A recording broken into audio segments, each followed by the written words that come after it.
very, very long time ago. I think I was still in secondary school, if I can still remember. And he pressed the tear gas into his eyes. And the man started shouting, "My eyes, my eyes, my eyes." And I was like, you are meant to protect law and order, to stand for, protecting individual and the right of individual, if you can put it that way. And the same person directly into his eyes. So we have the Global Alliance for the Rights of Older People. The Global Alliance was founded through the collaborative effort of the following 9 organizations. 9 organizations came together to form this Global Alliance for the Rights of the Older People. They came together to do that. And one of them is the International Network for the Prevention of Elder Abuse. We think we can just be abusing elders like that. They're an international body. Not even talk about the local bodies in Nigeria. I think it was sometime 2 or 3 years ago, they were talking about a bill for the aged in Nigeria, and that bill has not seen the light of the day. It was just on paper. Nothing has been done about it.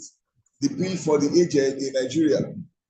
So we have International Network as one of the 9, organizations that established these, the Global Alliance for the Right of the Older People, International Network for the Prevention of the Elder Abuse, International Longevity Center, Global Alliance, International Federation on Aging, International Association of Home and Services for the Aging, International Association for Gerontology and Geriatrics, Help Age International, Age Platform Europe, Age UK,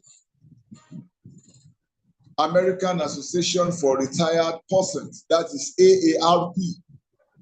This Global Alliance for the Rights of the Older People was established in 2011. The Global Alliance for the Rights of the Older People was born out of the need to strengthen the rights and voice of older people globally. Today, GAROP is a network, that is a Global Alliance for the Rights of Older People, GAROP. It's a network of over 400 members worldwide, united in our work to strengthen and promote the rights of older persons. Their mission is to support and enhance civil society engagement with member states and national human rights institutions at national, regional, and international levels around the Convention on the Rights of Older People. Another one we have is National Institute on Aging. National Institute on Aging. NIA was established in 1974 to improve the health and well-being of older adults through research. You can see this one is just to enhance their life through research. It conducts and supports genetics, biological, behavioral, social, and economic research on aging and the challenges and needs of older adults. NIA is at the forefront of scientific discovery about the nature of healthy aging to extend the healthy, active years of life. It is also the lead federal agency for disease and related dementia research.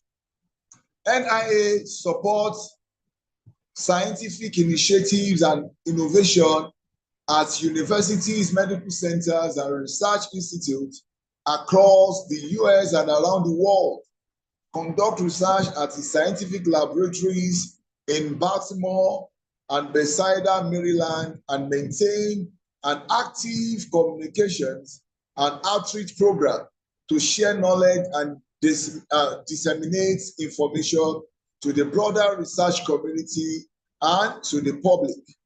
NIA's work has led to important scientific discoveries about the aging process, age-related diseases and conditions, and the need of the growing older adult population. That is talking about NIA. Then we have another one, which is Coalition of Societies for the Rights of Older Persons in Nigeria, COSROPIN, that is an agency in Nigeria. COSROPIN is an international NGO established in 2016 in Nigeria to promote the well-being of older people. It operates as a national platform for the rights of older people in the country,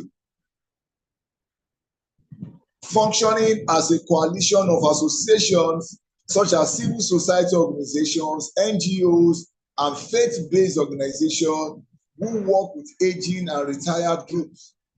COSROPIN has been advocating and developing policies to engage the government and stakeholders in Nigeria to address public policy action on aging at all levels. It works towards eliminating all forms of structural marginalization, neglect, and exclusion. In 2017, the government gave the coalition the responsibility to support them in developing the legal and policy framework for older people. COSROPIN has organized seminars, conferences, and activities to promote the well-being of older people, including hosting of annual National Aging Conference. COSROPIN became a Health Age Global Network member in January 2020. Remember, we've talked about Health Age as one of the members of the Global Alliance.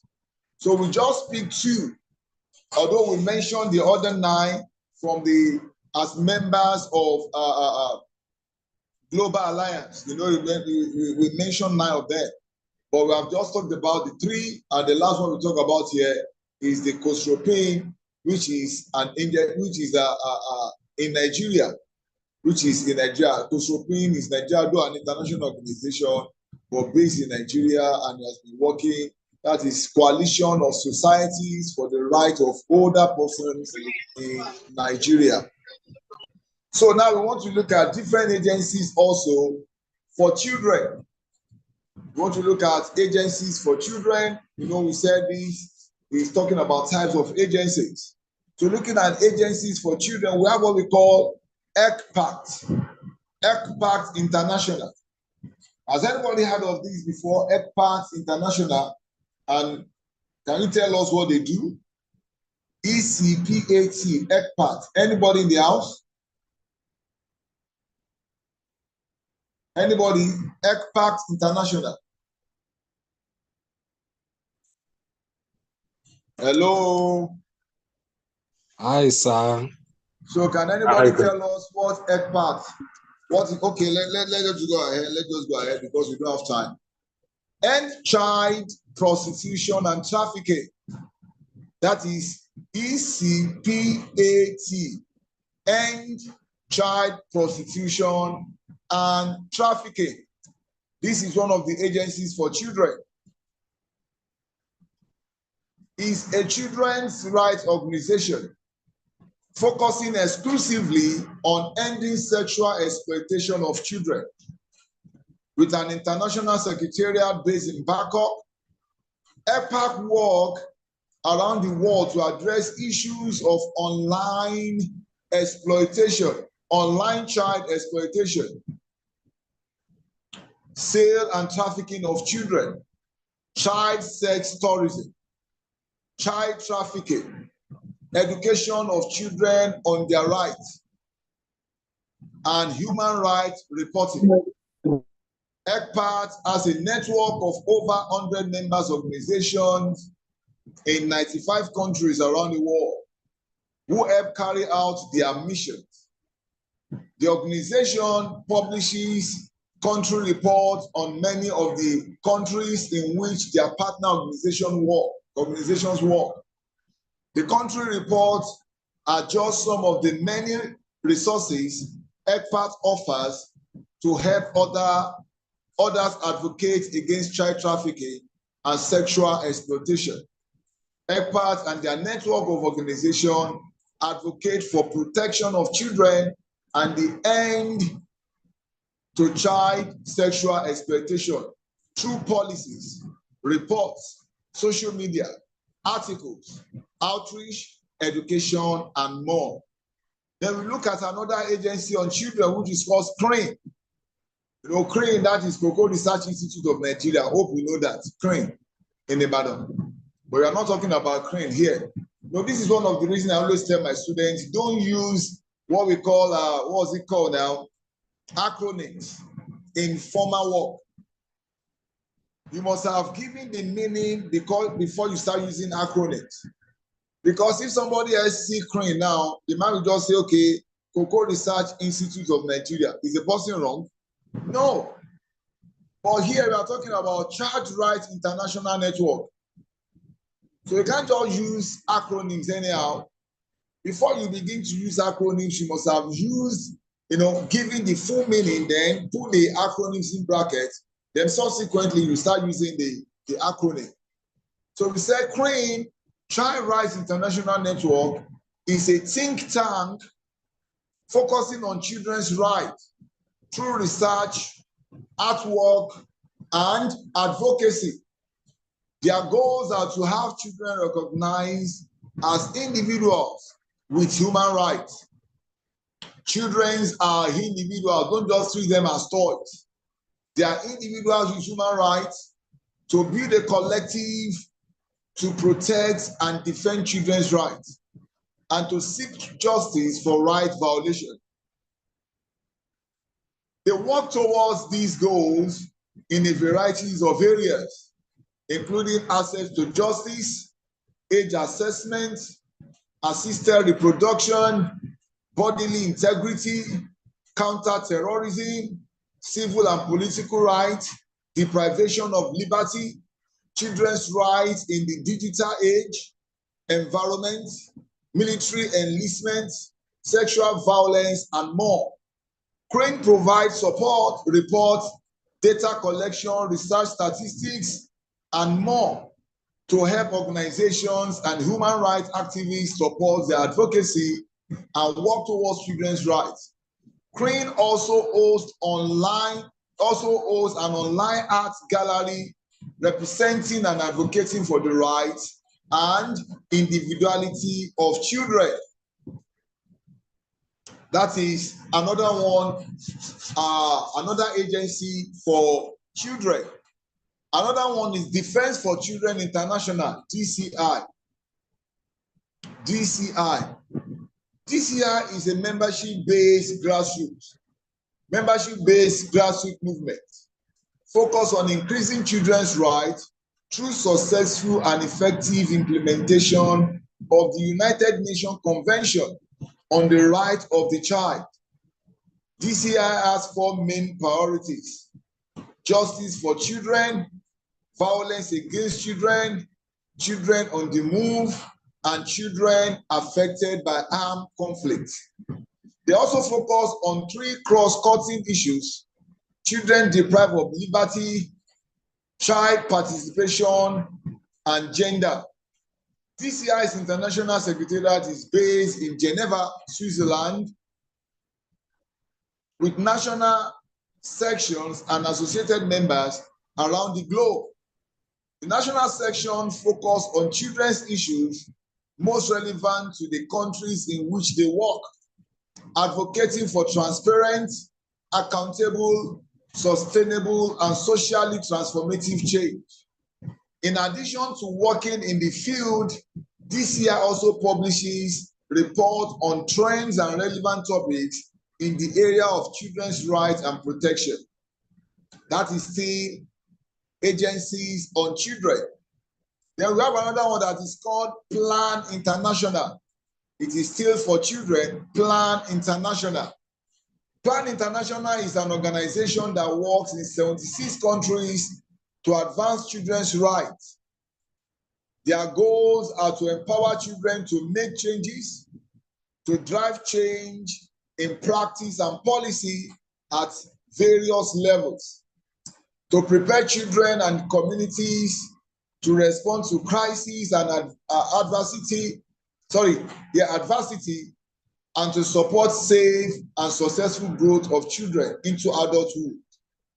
Plans promote education of children, ending violence, youth activism, sexual health and rights, as well as helping children through early childhood, advancing skills and work, and supporting children through emergencies. Plan also hosts an online activist hub, providing resources, stories, and tools for young campaigners around the world. This platform motivates people to share stories, campaigns, and more across social media.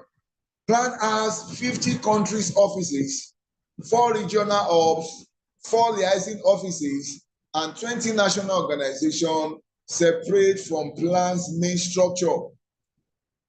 The another one for children is Save the Children. At least we know this one very well. We have it in Nigeria too. Save the Children is an international organization working to protect and improve the lives of children across the globe, with staff in 120 countries.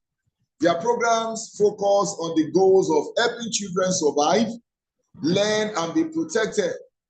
Save the Children works through programming, emergency response, and advocacy to further protection and rights for children in a variety of ways. Save the Children works to engage children about their rights, as well as families, communities, governments, and international organizations to build on children's rights from the ground up. They focus on keeping leaders and governments accountable for their actions towards children.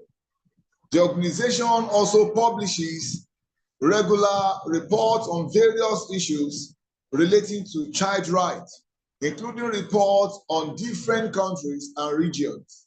Additionally, Save the Children also has online advocacy and news, as well as an initiative called Child Rights that allow children to write about and speak about their experiences and their rights. The last one we are looking at, the last one we are looking at on children is UNICEF.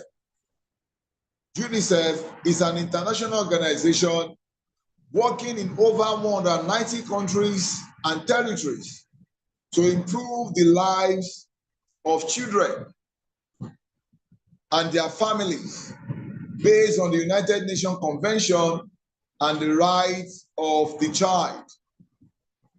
UNICEF has initiatives, campaigns, and programs covering issues in the areas of child protection and inclusion, child survival, education, emergencies, gender innovation for children, supplies and logistics, and research and analysis.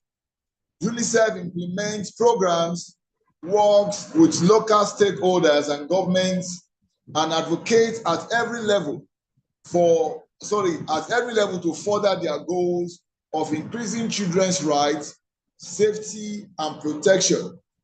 They also work to deliver supplies to children in areas with low access to food, medicine, etc. in an emergency situation. They do extensive research in order to create their programs, publishing research and stories on a variety of issues impacting children around the world. That is for children. Then we want to look at Agency for Poverty Alleviation. Like I said, the work they are doing will show you the function, the role they play. So we have agencies for poverty alleviation, and foremost among them is Oxfam International. Oxfam International. Oxfam International is a global development organization mobilizing the power of people against poverty. It serves as an international confederation consisted of 19 organizations that work together with local communities in around 90 countries.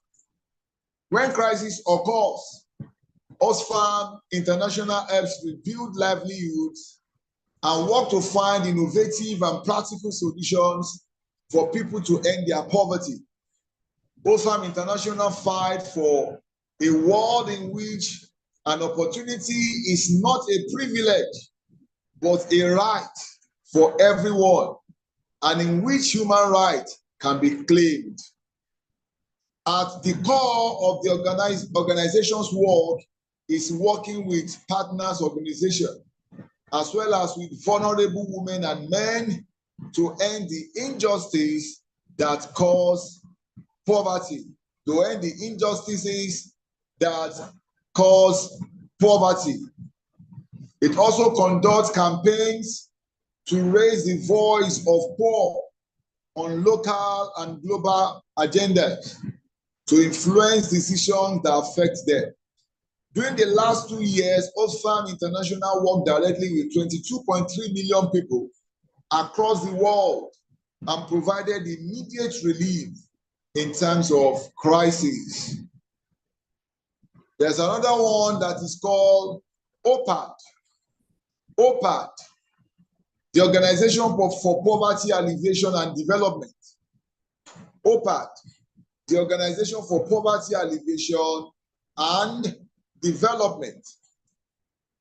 The Organization for Poverty Alleviation and Development is an international NGO that actively works on poverty alleviation by promoting human rights, sustainable development, and climate change.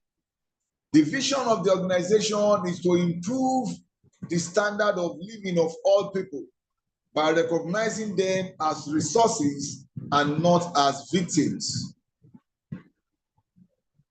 OPAD acts internationally by offering a variety of services directed towards eradicating poverty.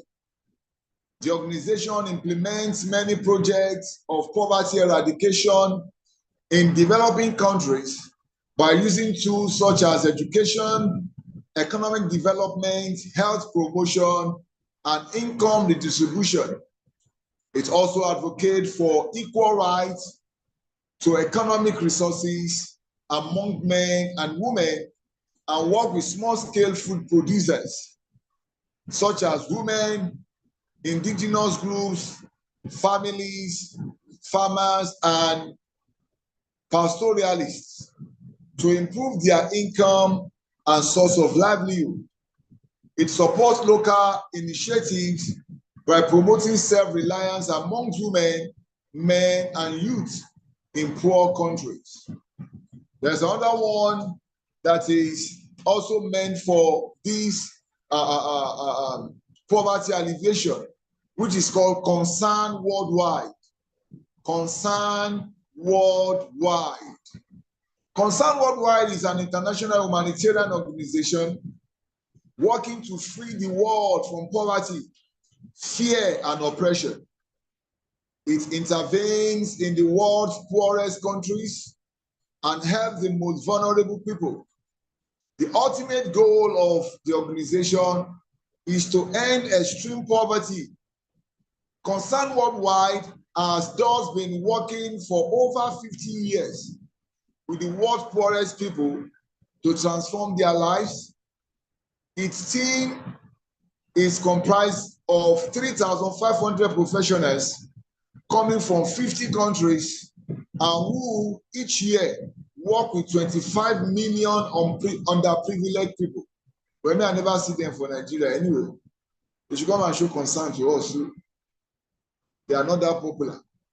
Concern Worldwide reaches and helps the most fragile communities affected by conflicts, natural disasters, climate change, flooding, and extreme hunger. The organization implements various programs designed to address specific causes of extreme poverty in communities in 25 countries. It focuses on 6 thematic areas: livelihoods, health and nutrition, education, emergencies, gender equality, and innovation. The organization's work is empowering local communities to build their resilience and ensure their transformation is sustainable and long-lasting, with an aim to achieve a vision of a world-free poverty fear, and oppression. Are we together? Yes, sir. We are together, sir. Okay, Yes, thank you sir. very much. Then the next one is end poverty now, not end SARS now. End poverty now. We are looking at different agencies with different responsibilities. I think this is the third one, am I correct? The third type.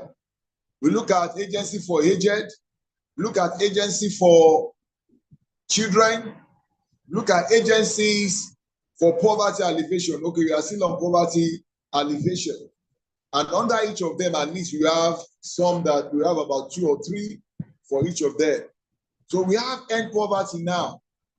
End Poverty Now, EPN, is a Canadian NGO that passionately works on advocating for hungry, needy, and politically underrepresented people across the world. The organization is dedicated to alleviating poverty globally, operating through grassroots projects and educational initiatives. The mission of the EPN is to partner with other organizations to support communities in need, fund sustainable community initiatives, and educate and raise awareness of economic and social issues related to poverty. The EPN fosters a network of non-profit organizations, volunteers, and donors to fight poverty in local communities. It supports community-led projects to build leadership and lift people out of poverty and provide them with skills to create independent solutions for their future livelihoods. The project that the EPN funds keep going after financial means are cut, since the organization makes sure that the projects are funded in the future through their charitable organizations. It achieved this by bringing together organizations and individuals who otherwise will never meet before. Then the next one is Care International, still talking on poverty because that is a major issue. So agencies, maybe you can write to them if you have a work, so you can collaborate with them or they can sponsor your work. So we have another one that is called Care International. Care International is one of the biggest aid organizations with a mission to fight poverty and injustice. It works in over 90 countries and help around 65 million people annually to find routes out of poverty. CARE's international vision is to seek a world of hope, tolerance, and social justice, where poverty has been overcome and all people live with dignity and security. It delivers emergency aid to survivors of conflict and natural disasters and helps them rebuild their lives afterwards. The programs of the organization tackle the deepest roots that cause poverty and work with private companies to create opportunities for marginalized and poor people to have more access to services, goods, and livelihoods. The organization puts women and girls in the center because it believes that the world cannot overcome poverty until all people have equal opportunities and rights. So that is all for agencies that work on poverty. There are many more, but we just pick these ones because if you are to talk about agency alone, I don't know how many we are going to be talking about. But at least I've given us some examples and what they are doing. Then we have agencies on trafficking in person. We have agencies on trafficking in person. And one of them we'll be looking at International Organization on Migration. International Organization on Migration, IOM. IOM. International Organization on Migration. Trafficking in person is a crime and grave human rights violation affecting men, women, and children all around the world in peace and during conflicts and disasters. That means there is no time human trafficking don't take place. Even when the country is in peace, during conflicts and disaster, the perpetrators have devised so many means of carrying out their evil plans or their evil works. You know, there was one we saw not quite long ago, that, you know, packaged the children inside sacks. Did you see them? Did you see that video? It went viral. They were all little children, tied them inside sacks. Did you see it? Is anybody in a class? Did you see it? The children were packed in a sack, this sack for rice. And the person tied them, folded the children there. You know, so either in peace or during conflict or during disaster, the evil continues. IOM is a leader in counter trafficking, drawing on quarter century of experience and having directly assisted over 100,000 people. IOM works closely with governments, the United Nations, international and non-governmental organizations, the private sector and human rights, peace and development actors across humanitarian and development settings to achieve our common goals.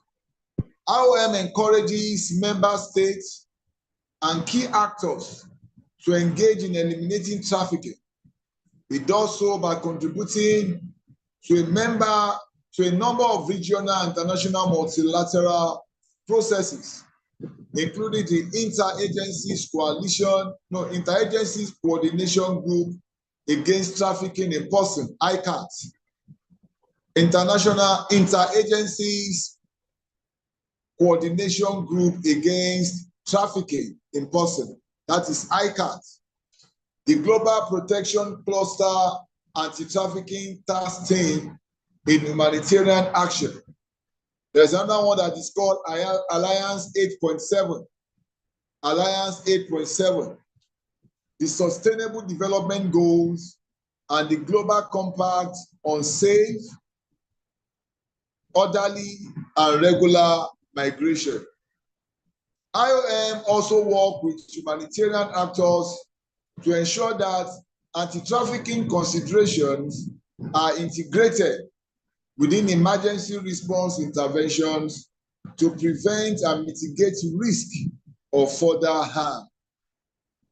Then we have a similar to that in Nigeria, which is called NAPTIP, National Agency for the Prohibition of Trafficking in Person, which was created on the 14th of July 2003 by the Trafficking in Person Prohibition Enforcement and Administration Act of 2003. The agency is the federal government of Nigeria's response to addressing this scourge of trafficking in persons. It is a fulfillment of the country's international obligation under the Trafficking in Person Protocol to prevent, suppress, and punish trafficking in person, especially women and children, supplementing the United Nations Transnational Organized Crime Convention, UNTOC. Nigeria became a signatory to the Transnational Organization Crime Convention and the Trafficking in Person Protocol on the 13th of December 2000. Article 5 of the Trafficking Protocol enjoins state parties to criminalize practices and conduct that subjects human beings to all forms of exploitation, which includes the minimum sexual and labor exploitation. The Trafficking in Person Act of 2003 was an outcome of a private member bill sponsored at the National Assembly by the Women Trafficking and Child Labor Eradication Foundation, Wharncliffe, a non-governmental organization founded by Mrs. Amina Titi Atiku Abubakar, the wife of the Vice President of Nigeria at that time. The bill was passed by the National Assembly on the 7th July 2003 and presidential assent given on the 14th of July 2003. The law, which is operational throughout the country, created NAPTIP as a specific multidisciplinary crime fighting agency and the nation's focal institution to fight the scourge of trafficking in person in the country, using the five-pronged approach of policy, prevention, protection, prosecution, and partnership. Policy, prevention, protection, prosecution, and partnership. The Trafficking in Person Prohibition Law Enforcement and Administration Act of 2003 went through an amendment in 2005 in a bid to further strengthen the agency.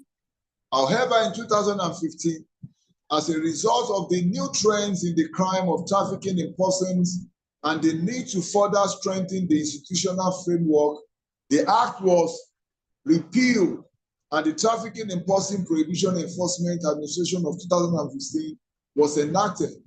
The new act received presidential assent on the 26th March 2015. They want to look at agencies that is, responsible for people with disabilities. Hello, I'm the one talking. I don't know if anybody has. Yes, sir. We're hearing you, sir. Is there any need for any clarification anywhere, or everything is understood? Go ahead, sir. Okay, fine. We are following, sir.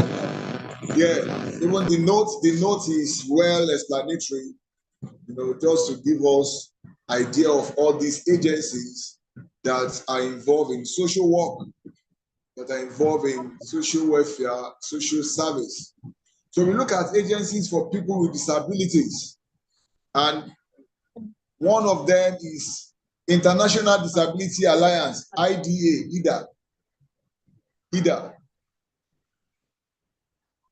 International Disability Alliance. The International Disability Alliance was established in 1999 as a network of global and since 2007 regional organization of persons with disabilities. That's what they call DPOs. That is Regional Organization of Persons with Disabilities, which is referred to DPOs and their families. IDA was instrumental in establishing the International Disability Caucus, IDC. That is International Disability Caucus, IDC. The network of global, regional, and national organizations of persons with disabilities and allied non-governmental organizations, NGOs, which was to become a key player in the negotiation of the United Nations Convention on the right of persons with disabilities. Today, the aim of the alliance is to promote the effective and full implementation of the United Nations CRPD worldwide, as well as compliance with the United Nations CRPD within the United Nations system. Through the active and coordinated, please let that person mute his mic or her mic.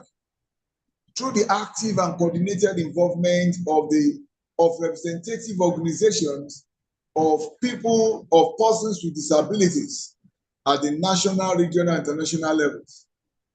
HIDA is working to ensure the 2030 agenda and its sustainable development goals are realized in line with the UN CRPD.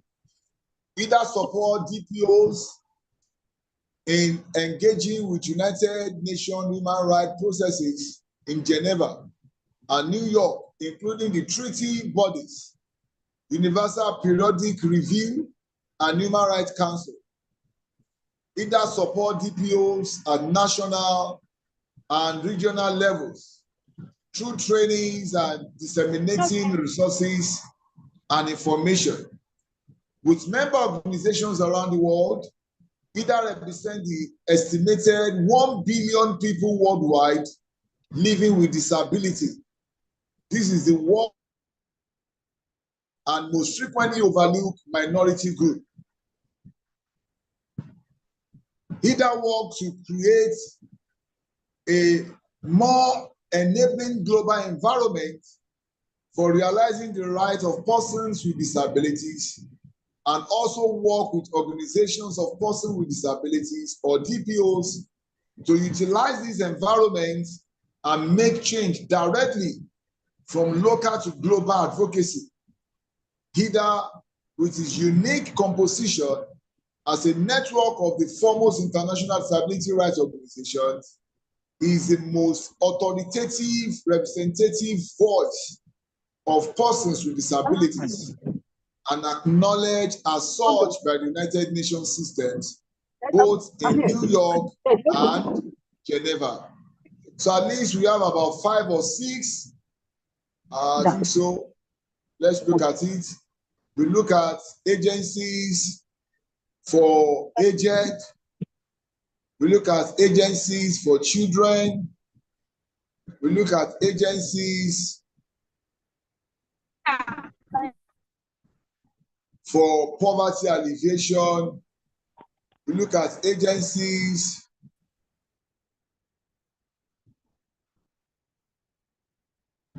for against trafficking in persons. We look at agencies for people living with disabilities. That's about 5 or 6. We could look at other issues. Then we also look at agencies that are also, working in that area. So the more we see different areas of challenges, definitely we have agencies working in such areas, especially in the area of social welfare. So after that, we want to look at social work interventions with families. Social work interventions with families. When a social worker first engage, this is another subtopic, at least we can raise the issue of agencies for now, types of agencies for now. We look at social work interventions with families. When a social worker first engage with a person who is in need of help, the social worker will perform a social work assessment to help them formulate an intervention plan for the client. You just have to do assessment first for you to know the type of intervention plan the client will need. Assessments and intervention in social work are core activities that guide every type of support that the social worker provides to help individuals, families, groups, and communities. It is important for you to have knowledge of the key examples of social work intervention strategies, as this will provide you with a robust toolkit of tactics that can be used to facilitate clients' progress to a better place. This could be helping them see their situation in a different light or improving their mental space so they don't get in their own way towards success and recovery. Social workers help people in multiple ways. They refer hospital patients to outpatient services and financial aid, help to ensure abused children have a safe place to live, work with people to get them through emotional issues, and much more. An intervention plan, for example, in social work strategy, will usually consist of a particular approach to assist the clients in overcoming their problem.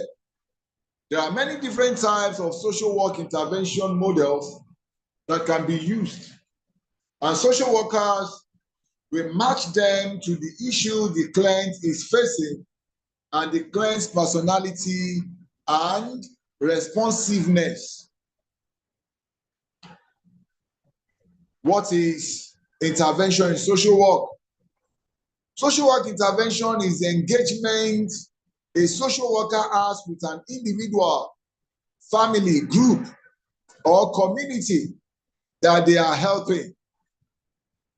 An intervention plan in social work will be formulated based on the client assessment to help ensure the best chance of success. If you look at the definition of intervention in Oxford language, it states that intervention is the action or process of intervening using intervention strategies in social work. Social workers will intervene in a client's life to help them solve problems, get out of a negative situation, and develop support systems to keep it from recurring. So we want to look at 3 levels of social work intervention. Social work intervention can be at 3 levels. It can be at the micro level, it can be at the meso level, it can be even at the macro level. Social work intervention can be at 3 levels. 1 at the micro level, 2 at the meso level, and 3 at the macro level. Micro level talks about dealing with individuals or family. That is micro level. When we move to the meso level, we'll be talking about institutions, we'll be talking about organizations. That is as a meso level. When we are talking about the macro level, then we are talking about the society level or the community level. So intervention can be at these 3 levels. An individual can come to you as a social worker and you provide an intervention. It's also possible that a company and organization can also invite you as a social worker and you also provide intervention. Again, a community can also approach you, for intervention. But intervention at the macro level comes to the issue, to the level of policy, formulation, whereby we begin to work with people who formulate policies to see that the policy, either is changed or is being put in place for the betterment of the people of that community that, approach the social worker for intervention. Do you understand the 3 levels? That is just in summary. The notice here, I'm still going to go through the notes, but I just decided to give us summary of that, of the 3 levels of intervention. The micro level, the meso level, and the macro level. Do you understand that, please? Yes, sir. Okay. Yes, sir. Social work intervention methods will typically take place at 3 levels. Social work intervention methods will typically take place at 3 levels. These levels all aim to achieve the same goal. which is the help the client achieve better outcomes and overcome issues for a better quality of life. Each of the three levels in this social work intervention lists simply has a different scope of who is being helped and how close the social worker is to those they are assisting. Now, if I may ask, I've explained the three levels to us. At which level do you think that the client will be most close to the social worker? At which level? Is it micro level or the I think at the micro level, sir. At the micro level, sir. At the micro level. At the micro level. Because this is one-on-one. It's going to be a one-on-one thing. Okay, thank you very much. At least I have great people in the house. Yes, or can you even just end the class and send the material to you because we know it already? No, sir. No, sir. Please continue, sir. No, I was only joking anyway.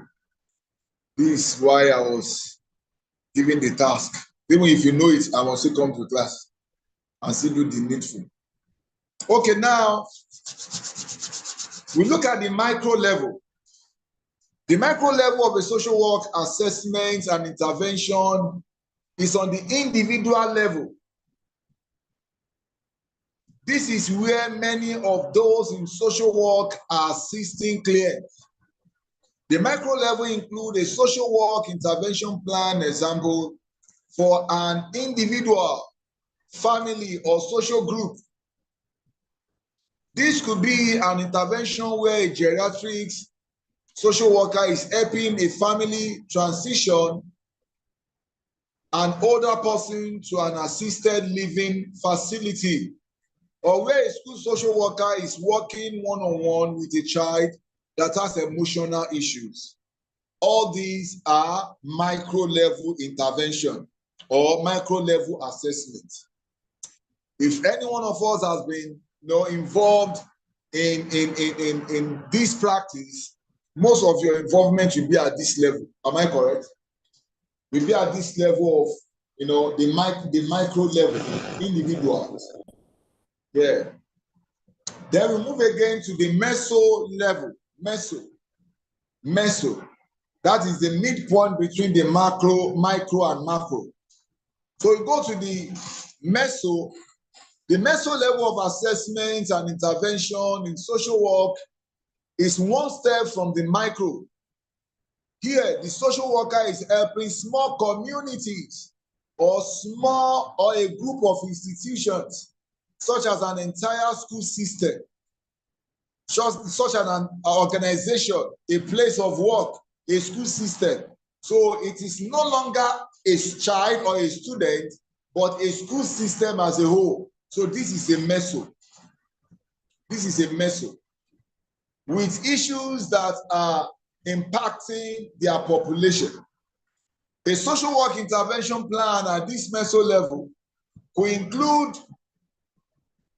being called in to help an underprivileged community improve their living conditions through the establishment of a free health clinic. It can be as small as that. But you are not dealing with an individual in this case. You are dealing with a small community,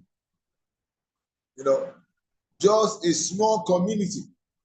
A social work intervention plan at the meso level will include being called in to help an underprivileged community improve their living conditions through the establishment of a free health clinic.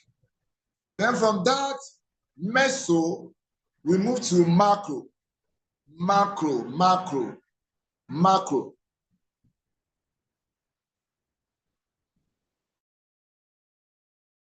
Social work assessment and intervention is on a much larger scale than both micro and meso.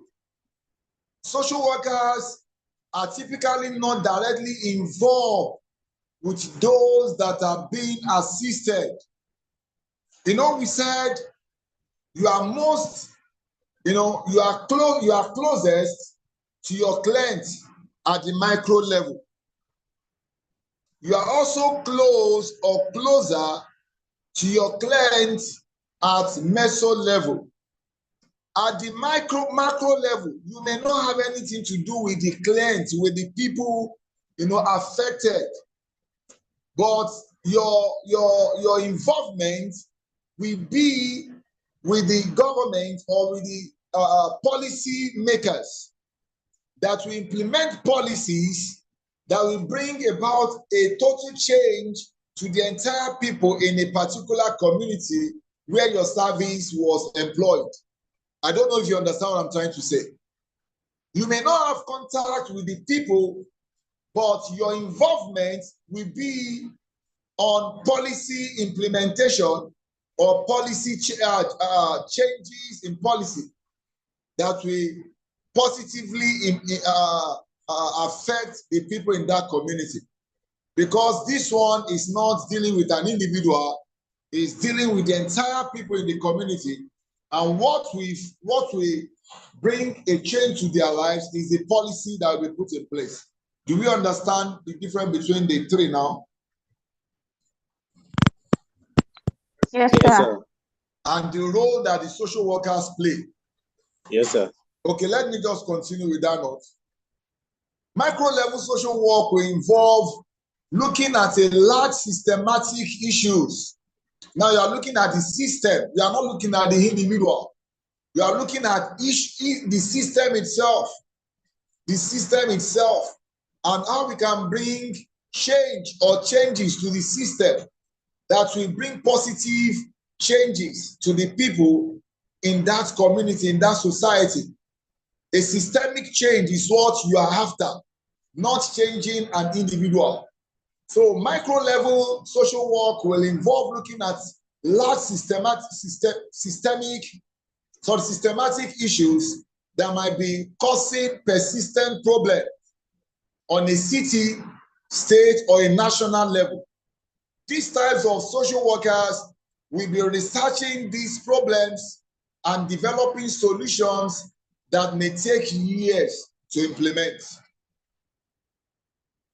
It may be short-term, it may be mid-term, it may be long-term policy that will bring about a change to the people of that community. Social workers employ various tools and techniques in the service of their clients and communities. One of the more widely used approaches involved the concept of family-centered practice. Remember the topic we are dealing with is social work intervention in families.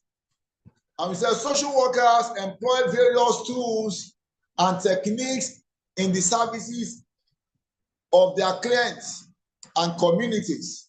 One of the more widely used approaches involved, one of the more widely used approaches involve the concept of family-centered practice. Family-centered practice is based on the premise that the most effective way to support family development and well-being is by engaging with and empowering them. This approach has numerous advantages. It encourages greater participation from families in the service delivery process. It can help prevent child abuse and neglect, and it can lead to improved interpersonal family dynamics and more positive developmental and behavioral outcomes, among many other benefits. Widely applicable across a range of social work situations and settings, family-centered practice is essential for social workers who are already in the field, as well as individuals seeking to become social workers. Do you have any questions? Any question rather?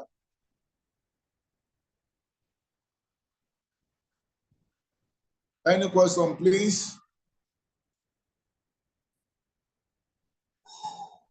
That means I'm good to go. I'm good to continue. Yes, sir. Okay, thank you.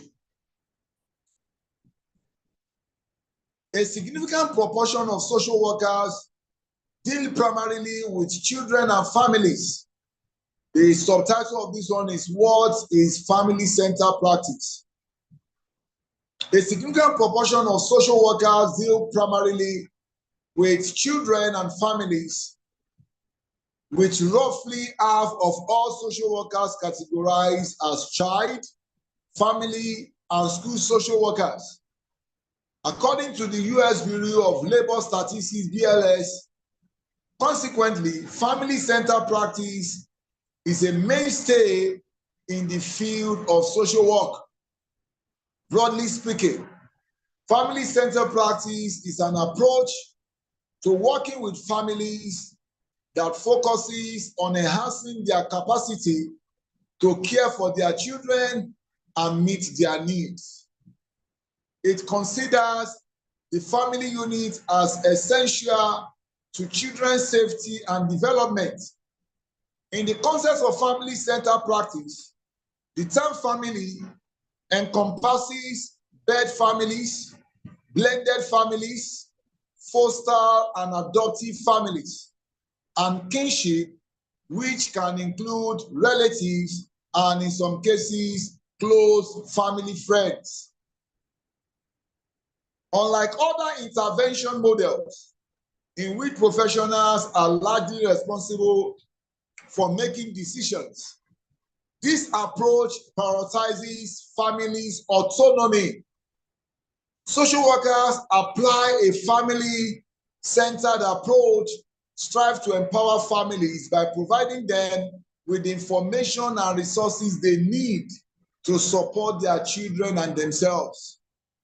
Although often used in children welfare, the family-centered model can be applied across a wide range of other social work contexts, including healthcare, treatment of substance misuse, help with custody decisions, co-parenting education, discernment counseling, collaborative divorce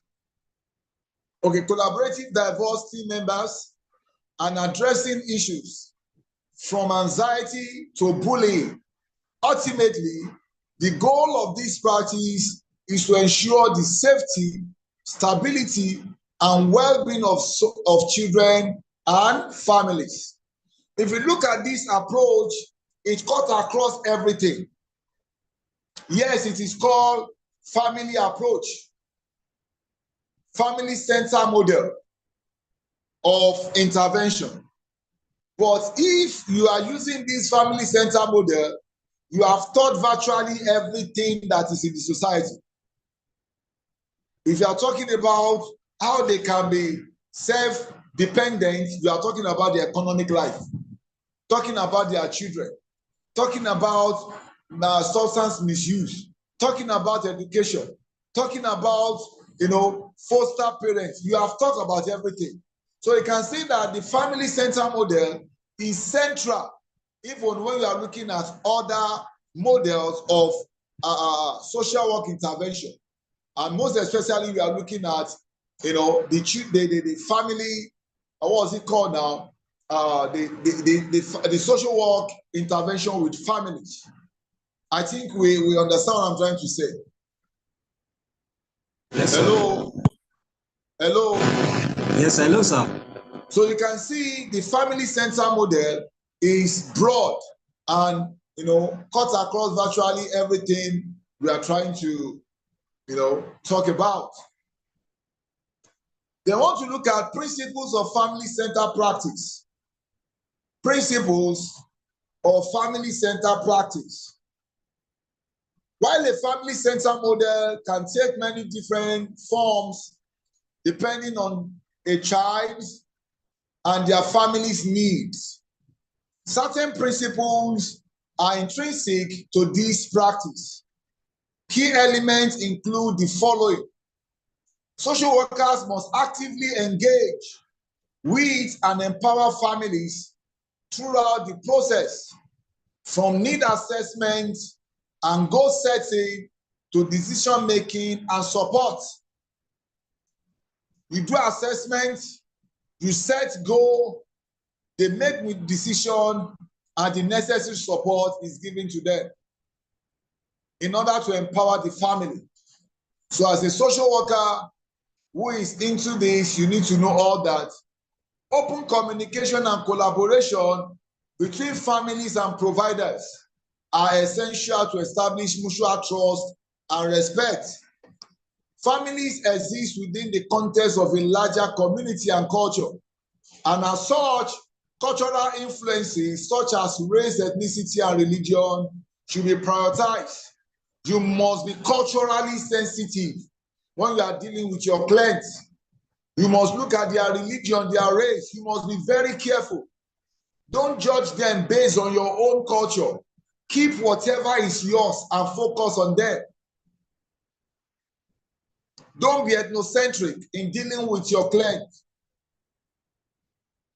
That is point number 3. Family exists within the context of larger community and culture, and as a result, cultural influences such as race, ethnicity, and religion should be what? Prioritized. Social workers should give relevant information to assist families in decision making and connect them with appropriate resources and services in the community. Social workers should provide families with relevant information. You need to do that. Direct them to where they will get help. That is talking about referral. The social workers provide families with relevant information to assist families, to assist them in decisions making and connect them with appropriate resources and services in the community. They may be in the community that they won't know that such services are already there, such aids are there for them. So social workers provide relevant information to assist families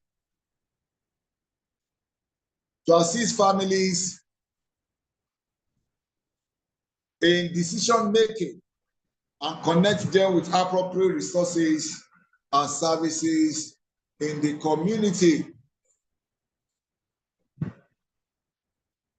What does family-centered practice look like?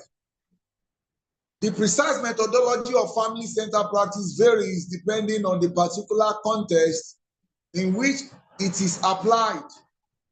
Some common elements exist, though the process typically begins with an assessment of the issues family members face, along with an assessment of their strengths and resources. You must know what they have. You must know what they don't have. You must know what they have to assist them. It takes me to the story of that woman that met Elisha, that the creditor came to take away her 2 children, and Elisha said, "What do you have?" So you must know their ability. You must know what they have. So you need to know where to start from. So this will help you to know where to start from and how to help them. The process typically begins with an assessment of the issues the family members face, along with an assessment of their strengths and resources. It also involves outlining the family's goals and the responsibilities of both the family and the social worker. You must set goals. They have role to play even in setting goals, and they have to go by it. They have to follow, the plan of actions for them to achieve success. So you are working together with them, and they have role together. Then you have to get feedback to see how successful the action plans you have chosen. You know, like I was teaching in a class yesterday. What I'm just summarizing here, you know, this procedure is under what we call C-steps plan, C-step problem-solving models. That is what we call problem-solving models in social work by Ellen Palman. And that is what is being adopted in social work. So you need to know the problem, define the problem, find alternative ways out of problems. Out of that alternative way, you choose one. After choosing one, you implement it. You know, we talk about 6, and the final step is evaluation of the plan you have chosen. So it is the same thing. What we are seeing is just like summary. So it involves outlining the family goals and the responsibilities of both the family and the social worker, and laying out a plan to meet those goals, followed by ongoing evaluation. Can you see that is just the summary?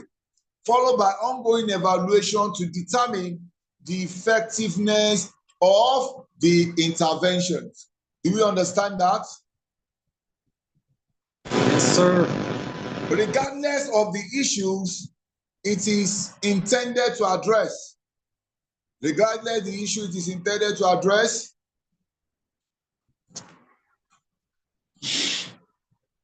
A family-centered model should not only focus on the client's treatment and well-being, but also the relationship dynamics of the client's family. For example, taking a family-centered approach to treating a client dealing with substance misuse issues might look something like this. Parenting classes may be incorporated into the treatment plan, serving as a valuable tool to improve family functioning. It is not the family, it's not the parents that are into substance misuse. Maybe their children, maybe one of the children. But here in handling this, we don't only focus on the person, on the client, but because we are using family model, family center model, parenting classes may be incorporated into the treatment plan, serving as a valuable tool to improve family functioning. Relapse prevention plans may include strategies to manage stressors for parents. You know, you prevent relapse plan. You have a relapse prevention plan so that the person will not go back into it. So there should be plan to guide against relapse, you know, for the person to go back into the substance misuse. Then treatment plan should also address the needs of the children and may include screening for developmental delay, trauma, and social and emotional challenges. They often incorporate child and family therapy because it is holistic in nature. Even if it is only one person, the entire family needs to be carried along. Want to look at benefits of family-centered practice in social work? A family-centered approach or intervention can have many benefits for both social workers and their clients, such as establishing a collaborative relationship characterized by mutual trust and respect, strengthening family functioning by focusing on solutions, facilitating the reunification of families and positive permanency outcomes, decreasing the risk of child abuse and neglect, improving child development outcomes. These are some of the benefits. The exact benefits may vary depending on the context in which the family center model is used. In the case of substance misuse, for example, this approach can lead to increased treatment retention, increased treatment intention rate, and reduced substance misuse rate. For clients coping with health care issues, a family-centered approach can reduce stress around diagnosis, improve communication with providers, and minimize conflicts. Family-centered practice may also help deal with burnout and compassion fatigue among social workers by fostering a more positive relationship with clients and their families, one marked by shared accountability and responsibility. So on the part of the social workers too, it will help, to prevent burnout, to prevent, burnout and compassion fatigue. So this can be done through shared accountability and responsibility. Then we look at support for children and families as a social worker. Family-centered practice is among the most valuable tools social workers can use to help their clients and their families achieve their goals. This approach emphasizes participation and collaboration, empowering client family to harness their strengths and function more effectively, and ensuring their children are raised in healthy, stable environments.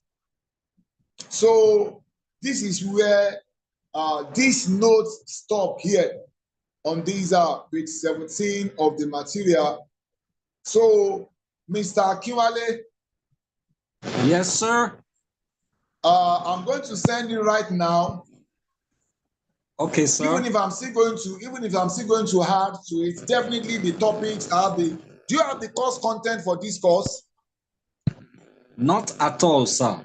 You don't have the course content? No, sir. Okay. According to the course content I have, I am just on topic 2, no, topic 3. That is social workers with family intervention. All right, can you forward everything to us, sir, together with the course outline? I don't have the course content on the system here, but I can work it out. Just give me a reminder during the week. My head is loaded. We were having verification exercise next week. In fact, next week might not be okay. The exercise is starting on Tuesday. Just see towards the weekend of next week, we are meeting again. Just send me a chat. I will see how I will get it across to you. Just send me a reminder. If you send me today, just send me. By the time I see your reminder 2-3 times, I know that this man will worry me if I don't answer him. All right, sir. But this very one that is 17 pages. Can we get it now, sir? I'm sending it to you now. All right, sir. Thank you, sir. Yeah, you're welcome. Thank you. Yes, sir. Bye. Yeah. Bye, sir. Yes, so have a wonderful week ahead. Thank you, sir. God bless you, Mas and Sars. God bless you, sir. Yeah, bye. Thank you, sir. Bye. Thank you, sir. Thank you, sir. Bless you, sir. You're welcome. Bye, sir. You're welcome. Thank you so much.